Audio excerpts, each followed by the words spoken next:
ఆరోగ్య రహస్యాలు యూట్యూబ్ ఛానల్కి స్వాగతం.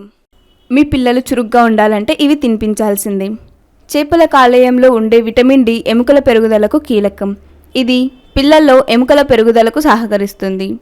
చేపలను పిల్లలు తీసుకోవడం ద్వారా హిమోగ్లోబిన్ స్థాయిల్ని పొందవచ్చు. ఇది చేపల్లో హిమోగ్లోబిన్ ఉండటమే ఎందుకు కారణం. అలాగే చేపల్లో అయోడిన్ పుష్కలంగా ఉంటుంది. వారానికి 2 సార్లు చేపలను తీసుకుంటే పిల్లల్లో మెదడు ఎదుగుదలకు ఎంతో దోహదపడుతుంది.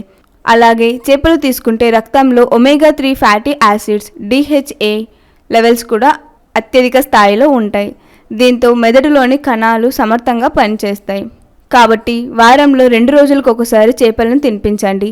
ఇలా చేపలు తీసుకునే వారిలో గుండె జబ్బులు, మధుమేహం, పక్షవాతం వంటి ముప్పు కారణాలు తక్కువని పరిశోధనలు తేల్చాయి. బొజ్జ, అధిక రక్తపోటు, రక్తంలో చక్కెర, మంచి కొలెస్ట్రాల్ తగ్గటానికి చేపలు దివ్యౌషధంగా పనిచేస్తాయని ఆరోగ్య నిపుణులు చెబుతున్నారు.